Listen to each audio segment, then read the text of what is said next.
Assalamualaikum warahmatullahi wabarakatuh. Selamat pagi, siang, sore, dan juga malam. Perkenalkan, nama saya Vira Inarotu Nuswah dengan NIM 211001201300072. Di sini saya akan memaparkan penggunaan software DIPS dalam analisis kekar, lipatan, dan juga sesar. Untuk outline-nya sendiri, yang pertama itu ada analisis kekar, kemudian analisis lipatan, dan analisis sesar. Analisis sesar sendiri ini terbagi menjadi 3 bagian. Yang pertama itu ada gas fracture, kemudian gores garis, dan drag fault. Baik, kita langsung saja ke outline yang pertama, yaitu analisis kekar.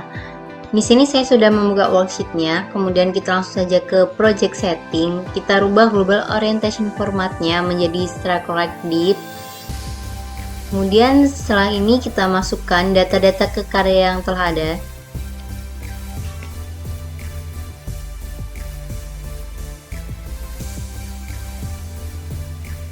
Setelah didapatkan semua data kekarnya, kita langsung saja ke vector preset untuk mengetahui kedudukan plotting titik dari data kekarnya.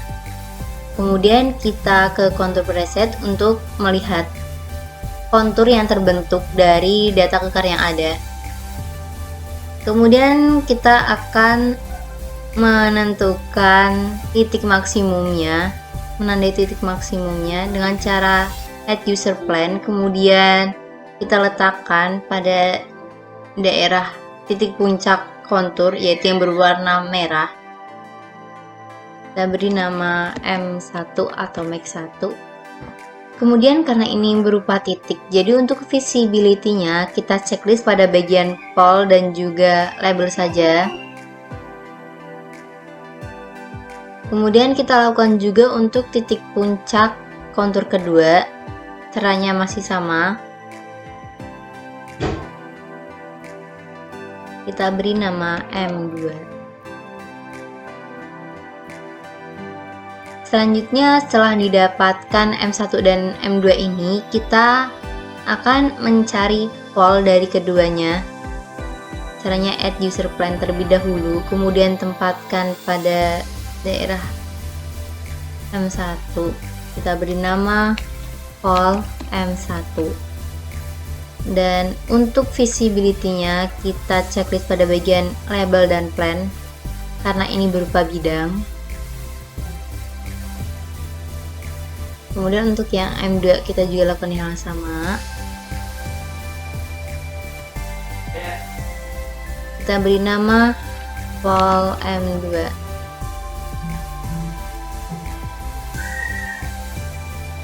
Kemudian setelah didapatkan pol M1 dan pol M2 ini, selanjutnya kita mencari kedudukan dari sigma 2, yaitu posisikan di mana M1 dan M2 ini berada dalam garis yang sama. Kita beri nama sigma 2 untuk visibility-nya pol dan juga label karena berupa titik. Nah, setelah didapatkan sigma 2, selanjutnya kita membuat griddle plan. Letakkan pada sigma 2, kemudian posisikan M1 dan M2 ini berada pada satu garis yang sama.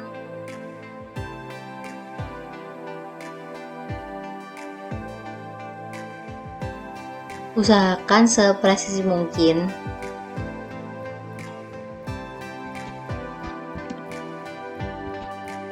Kemudian visibility-nya kita checklist pada bagian label dan juga plan karena berupa bidang. Nah, selanjutnya kita akan menghitung jarak antara perpotongan griddle plan pol M1 dan juga griddle plan pol M2. Caranya yaitu ke tools terlebih dahulu, kemudian measure angle kita taruh di sini di titik perpotongan ini. Kemudian kita ukur sampai sini karena yang merupakan titik perpotongannya.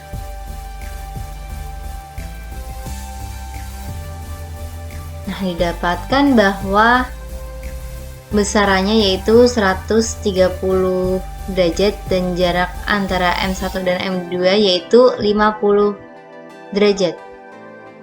Selanjutnya, karena tadi jaraknya lebih dari 90, maka kedudukan M sigma 3 berada di antara M1 dan juga M2. Jadi tadi kedudukannya 50 dibagi 2 yaitu sekitar 25. Kita ke tools terlebih dahulu, kemudian ke pitch grid. Kita posisikan pada grid plan, karena ini akan memudahkan kita untuk menghitung kedudukannya.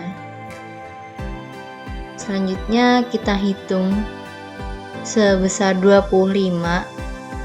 Ini setiap satu garis mewakili 5 derajat, jadi kalau 25 itu 10, 20 sekitar di sini. Kita buat dulu sigma 3-nya. 10, 25.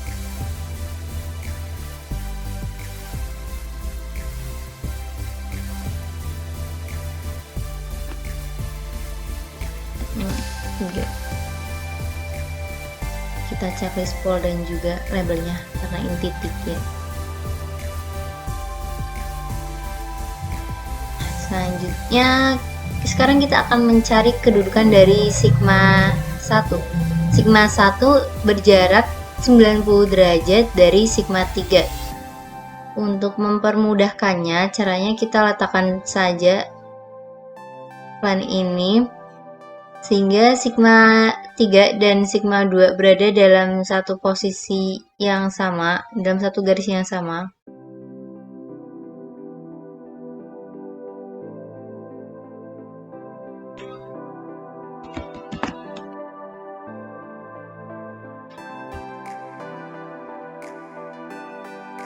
Di sini kita sudah mendapatkan kedudukan dari sigma 1, sigma 2, dan juga sigma 3.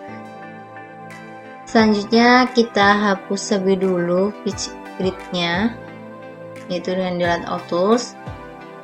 Kemudian untuk lebih mudahkan, saya akan mengganti warnanya, di mana titik akan saya beri warna hitam.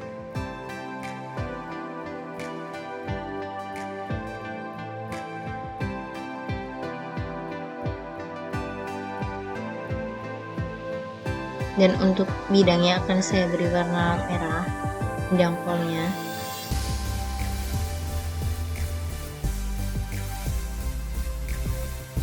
Ini sigma masih bertitik jadi warna hitam. Untuk di depan saya akan berwarna hijau. Kemudian ini sigma warna hitam lagi. Ini juga warna hitam. Oke. Jadi di sini kita sudah menyelesaikannya. Kemudian untuk legendanya, untuk keterangannya kita cek dulu legend, kemudian kita checklist lagi sehingga di sini dapat terlihat kedudukannya. Kemudian kita rubah terlebih dahulu strike dip-nya menjadi trend dan plung. Nah, di sini kita sudah menyelesaikan analisis kekar menggunakan software DIPS 6.0. Baik, selanjutnya kita lanjutkan ke outline yang kedua, yaitu analisis lipatan. Di sini untuk datanya sendiri ada perbedaan karena di sini ada yang menggunakan NW dan juga NE.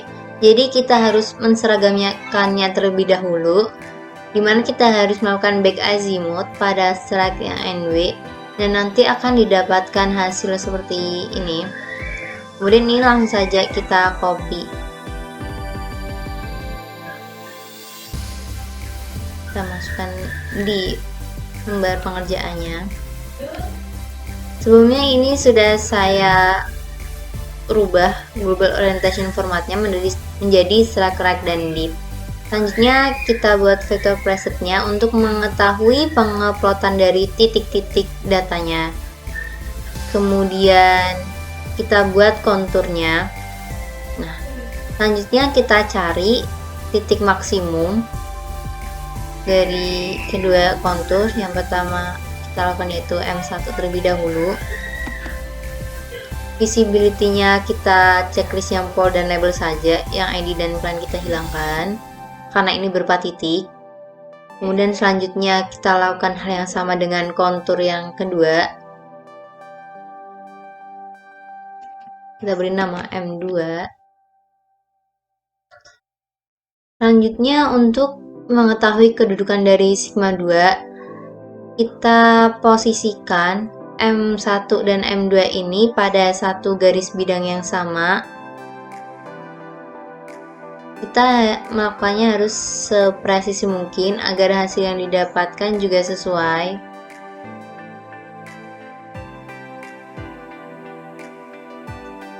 Ini merupakan kedudukan dari sigma 2.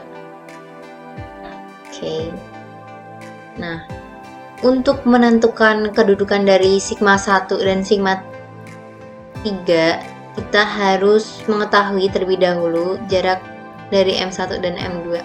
Tapi sebelumnya kita buat griddle plan terlebih dahulu atau garis bantu. Nah, caranya seperti tadi, penguploadan sigma 2.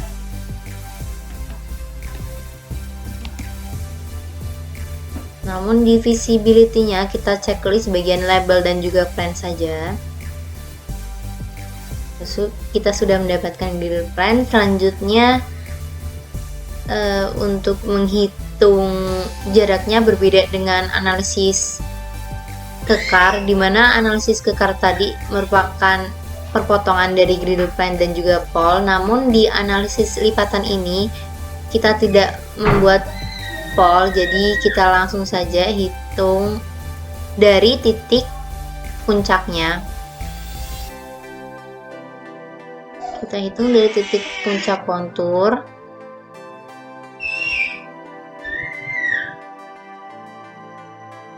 Nah, didapatkan hasil bahwa jaraknya yaitu 73,35 atau kita bulatkan menjadi 73, dan ini di bawah 90 derajat. Jadi sigma yang berada di M1 dan M2 yaitu sigma 1, dan untuk jaraknya sendiri 106 dibagi 106,65 kita bulatkan menjadi 107 dibagi 2 yaitu 53, seperti itu saja. Untuk mempermudahkannya kita buat pitch grid-nya terlebih dahulu.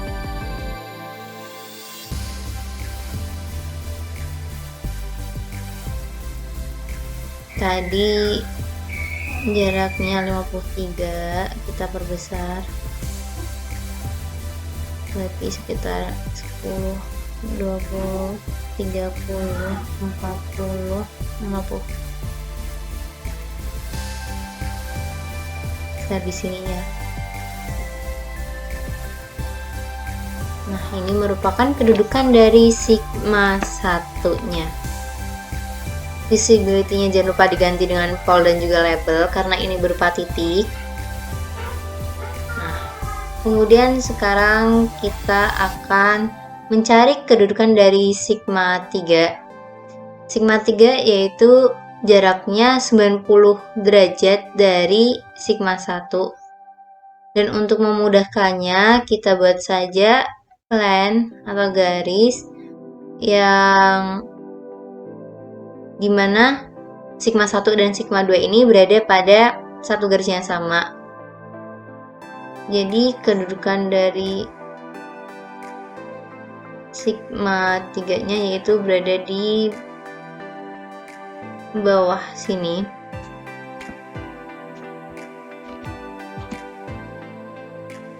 Oke.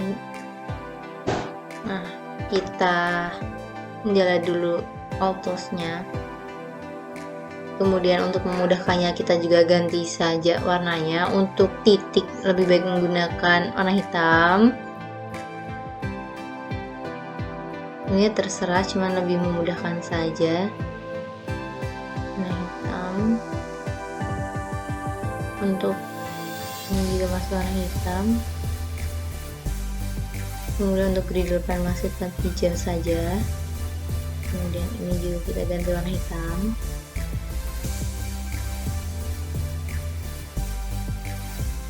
Oke.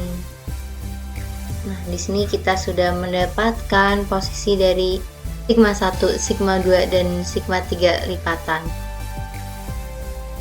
Kemudian untuk jangan lupa legendanya kita checklist dulu, kemudian kita checklist lagi. Nah, untuk strike diip-nya kita rubah keterangannya menjadi trend dan plum. Dan di sini kita sudah menyelesaikan analisis lipatan menggunakan software dips. Baik, selanjutnya kita ke outline yang ketiga, yaitu analisis sesar. Dimana di sini kita akan mulai dengan gas fracture. Kita langsung saja ke primitive circle-nya. Kemudian di sini bidang sesar kita langsung saja buat seperti ini. Jadi posisikan play-nya di sembarang arah terlebih dahulu, kemudian kita beri nama. Dan untuk orientasinya jangan lupa diganti dengan sacral dan deep. Kemudian masukkan data yang ada, yaitu bidang sesar kedudukannya strike-nya 145 dan deep-nya 43. 145 dan deep-nya 43. Nah, berupa bidang, jadi untuk checklistnya yaitu label dan plan. Oke, selanjutnya lakukan hal yang sama untuk membuat bidang gas fracture-nya.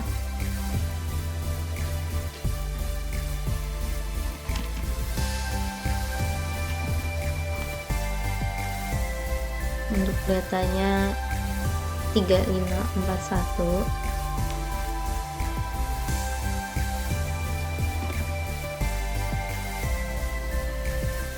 Oke.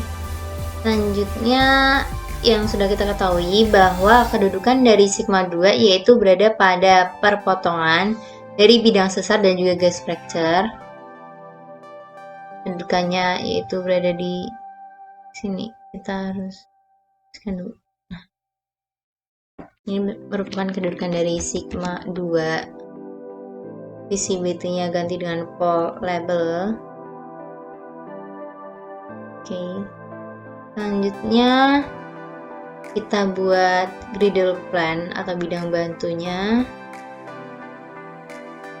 yang merupakan pole dari sigma 2.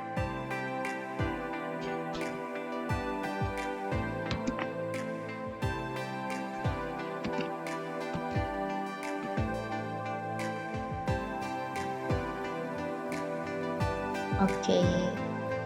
Nah, untuk kedudukan dari sigma 1 yaitu berada pada perpotongan antara griddle plan dan juga gas fracture. Kedudukan dari sigma 1 yaitu berada di sini.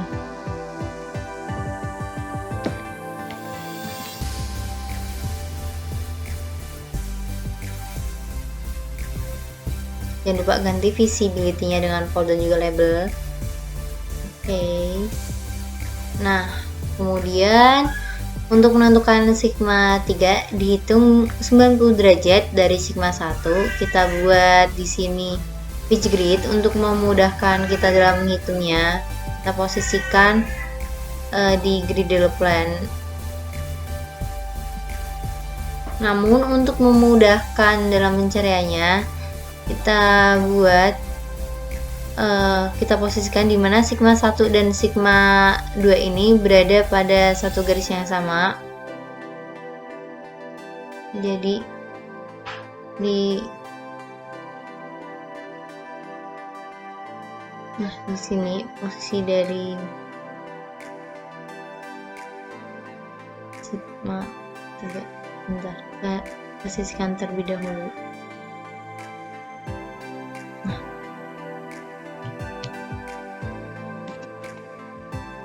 Dengan menggunakan ini kita dapat menghemat waktu karena tidak perlu menghitung jaraknya karena sudah pasti jaraknya adalah 90 derajat. Kemudian kita hilangkan terlebih dahulu pitch grid-nya dan kita ganti warna untuk membedakannya. Dimana yang ini bidang sesarnya kita beri warna merah saja, kemudian untuk gas factor-nya kita beri warna biru,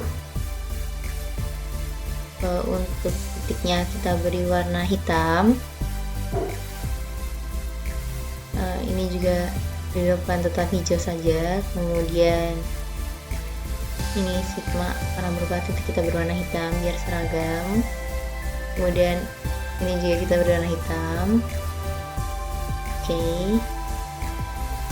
Nah, di sini kita sudah menyelesaikan analisisnya.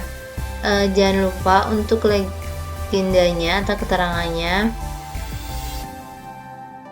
dan juga ganti strike dip-nya menjadi plung dan trend. Nah, di sini kita sudah menyelesaikan analisis sesar yaitu gas fracture. Baik, selanjutnya kita akan melakukan analisis gas fracture. Baik, selanjutnya kita akan melakukan analisis garis-garis dengan menggunakan solder divis ini. Seperti tadi kita buat bidang sesarnya terlebih dahulu. Kita titik di sembarang tempat dulu, kemudian kita beri nama. Kita rubah orientasinya juga menjadi strike dip. Kemudian kita masukkan datanya. Di sini bidang sesarnya yaitu 227 untuk strike-nya dan dip-nya 44.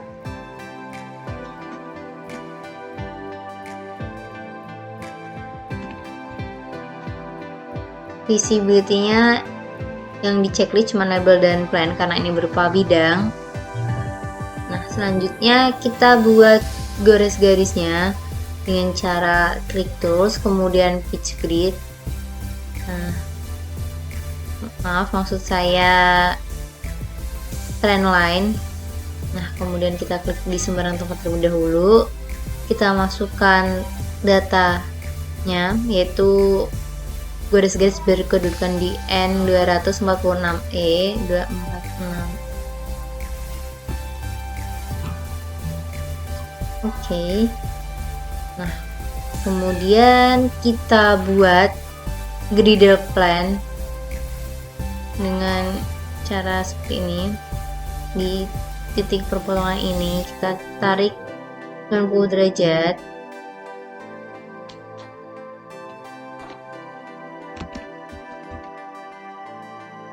Kemudian untuk visibility-nya juga label dan plan. Oke.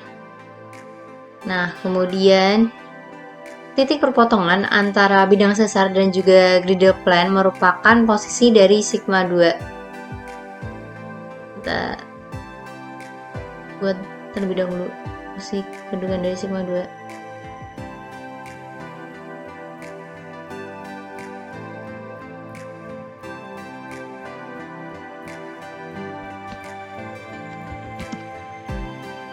Nah, berupa titik, jangan lupa visibility yang diganti dengan fold dan label.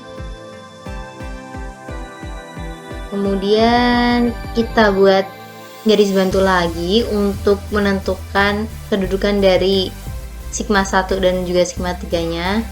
Caranya kita foldkan 90 derajat dari sigma 2.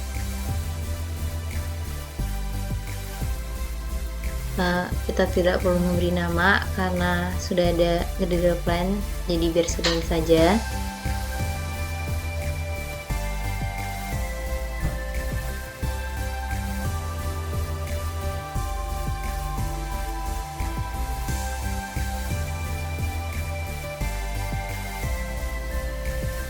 Nah, kemudian untuk mengetahui posisi dari sigma 1 dan juga sigma 3, kita buat pitch grid sebagai bantuan kita.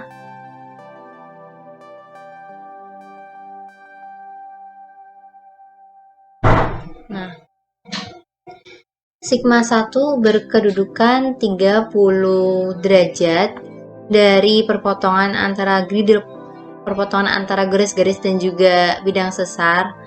Kita tarik 30 derajat ke arah yang mendekati pusat, yaitu 30 derajat, 20, 30.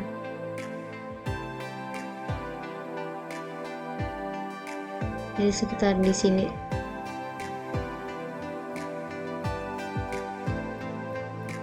Nah, ini merupakan kedudukan dari sigma 1. Oke. Nah, kemudian untuk mengetahui kedudukan dari sigma 3, yaitu berada 90 derajat dari sigma 1. Dan untuk memudahkannya, kita letakkan saja bidang yang membuat sigma 1 dan sigma 2 berada pada satu posisi yang sama, satu posisi garisnya sama maksud saya.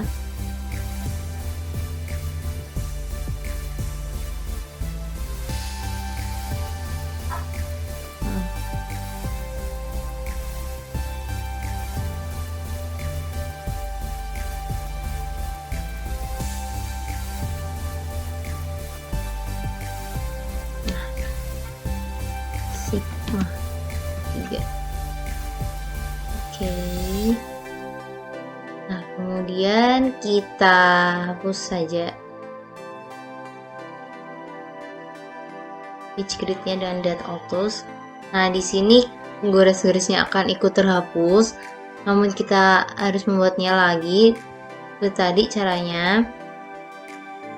Kedudukannya yaitu 246.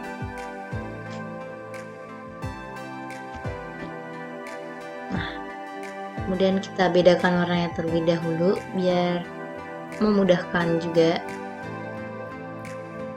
Kita berwarna merah, kita berwarna merah, kemudian beri depan tetap hijau saja. Untuk titiknya kita berwarna hitam, ini juga kita beri warna hitam. Ini biar hijau saja karena berubah bidang. Kemudian ini kita berwarna hitam, ini juga kita berwarna hitam. Nah, di sini kita jangan lupa untuk legendanya dan juga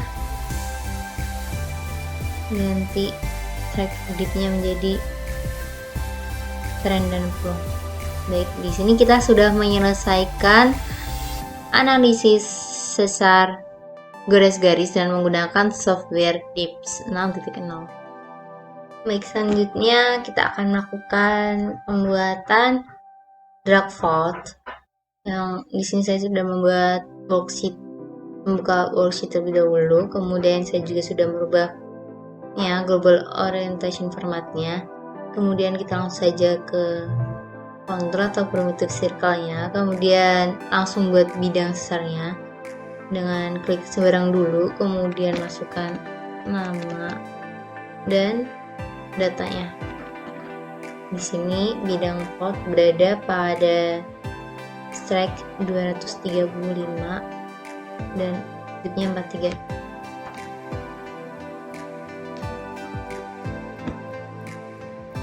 Visibility-nya cukup label dan plan saja yang di checklist. Oke. Nah, selanjutnya jangan lupa drag vote-nya juga seperti tadi caranya.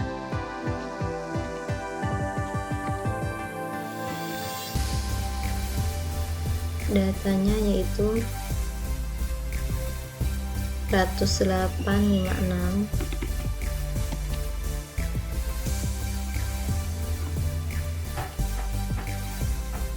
Oke. Nah, untuk kedudukan dari sigma 2 yaitu berada pada perpotongan antara bidang sesar dan juga drag vote. Jadi sigma 2 berkedudukan di sini.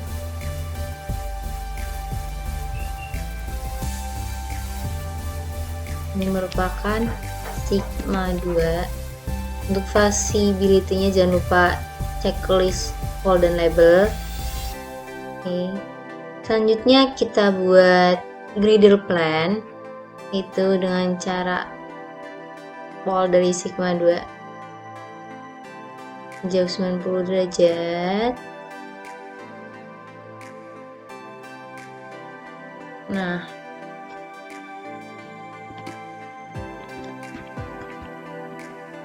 hanya untuk visibility-nya yaitu label dan plan karena berupa bidang. Nah, selanjutnya titik perpotongan antara dark fault dan griddle plan ini merupakan kedudukan dari sigma 3 aksen. Jadi di sini merupakan kedudukan dari sigma 3 aksen.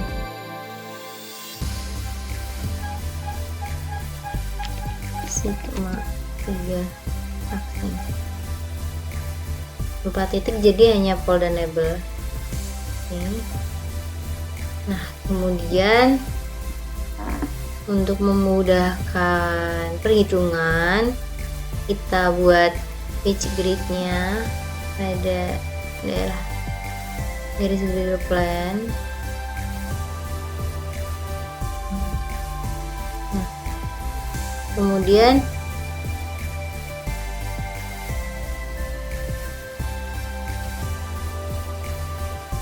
dari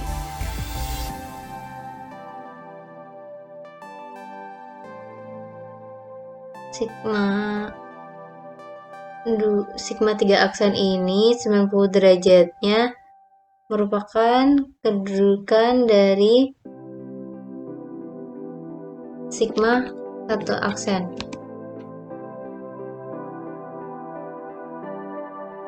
Nah, selanjutnya untuk menentukan kedudukan dari sigma 1, kita hitung 30 derajat dari perpotongan antara griddle plan dan juga fault atau bidang sesarnya. 10, 20, 30.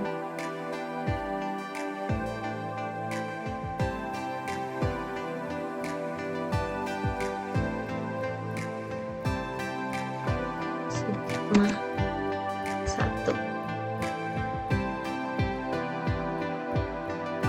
Di sini merupakan kedudukan dari sigma 1.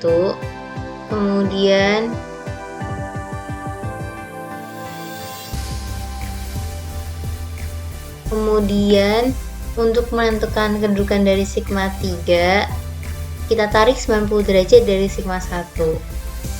Atau bisa juga posisikan sigma 1 dan sigma 2 ini pada satu garis yang sama.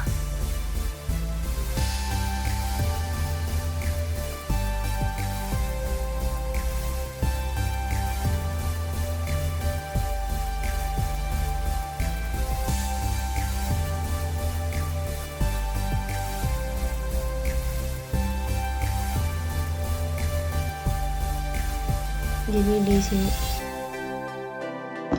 ini merupakan kedudukan dari sigma 3.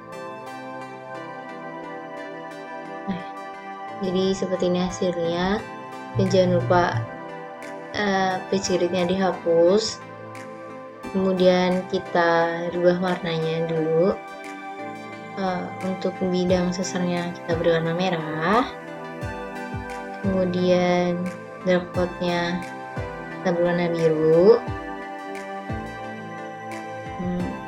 Kemudian titik sigma ini kita beri warna hitam. Depan biar hijau. Sigma 3 kita beri warna hijau muda. Kemudian sigma 1 aksen juga kita beri warna hijau muda. Kemudian sigma 1 warna hitam lagi. Dan yang terakhir sigma 3 kita beri warna hitam. Oke.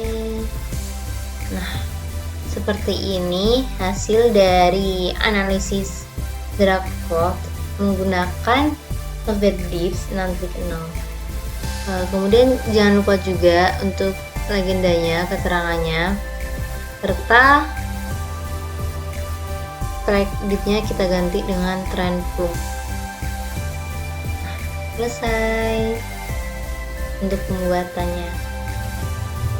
Nah, tadi kita sudah menyelesaikan pembuatan analisis kekar, lipatan, dan juga sesar dengan menggunakan software DIPS 6.0.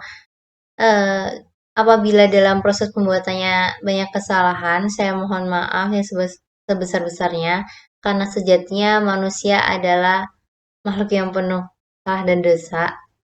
Akhir kata, terima kasih dan wassalamualaikum warahmatullahi wabarakatuh.